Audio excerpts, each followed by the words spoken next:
People who worked for multimillionaires. What crazy things have you seen? I work as a maid for one of the wealthiest families in America, and they raise their kids like I've never seen before. During the interview process, I met the father, who's a well-known wealthy multi-hyphenate, and he started off by asking me a really weird question. Who do you serve? I was taken aback by this question because I came prepared with potential responses that would explain why I desperately needed this job, but I didn't know how to answer it, so I was just honest and responded with myself. He hired me on the spot and I started the next day. My major tasks for the day were to deep clean the washroom, prepare lunch and dinner, then pick up his son and daughter from high school and cook them dinner. I got my groceries, deep cleaned everything, started food prep, and waited for the kids at the school. This was when I noticed something was off. They're enrolled in public school. I met the children again, after briefly meeting them in the morning, and asked what extracurricular activities they needed me to drop them off to. I know for a fact that wealthy families always enroll their kids in spin classes, music lessons, and foreign language classes. I'd probably be tracked down if I revealed how much money goes into those classes. These parents usually make sure their kids receive an education you definitely can't afford. You can imagine my surprise when the wealthiest 16-year-olds in America told me,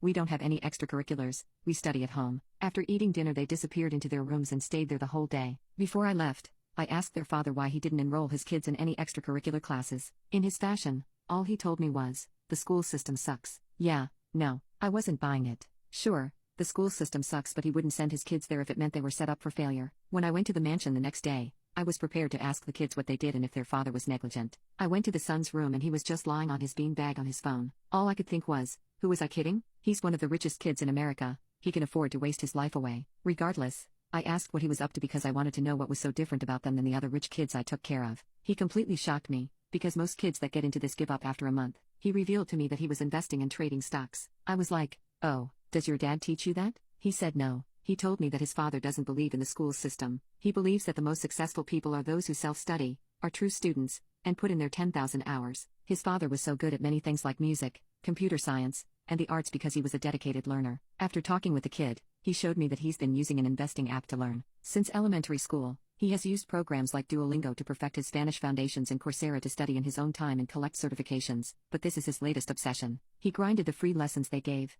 skipped the basics, and remarkably within 2 months he made his first profit of $270. The craziest part was his father didn't give him or his sister a dime. They worked for their own money. He saw that the app gave you free money when you invited people over and learned how to flip that. He showed his sister too, who's been learning how to invest in her school finance class, but wanted a leg up since she felt like she wasn't getting anything useful out of it. I've never seen a wealthy family like this. That's probably why I've stuck around with them for so long. It's my second year, and the son has gotten so good his portfolio has grown to have an average return of 11% a year. Imagine what he'll be making next year with that progress. They believe in being self-made, and that made me realize that's why their father asked me who I serve in the interview. I'm fully aware I'm a maid, but ultimately the only person I serve is myself, so it's my responsibility to invest in myself. I asked the son if he could give me some pointers from the investing app, but he told me, "Nah, the app has everything you'll need, just start."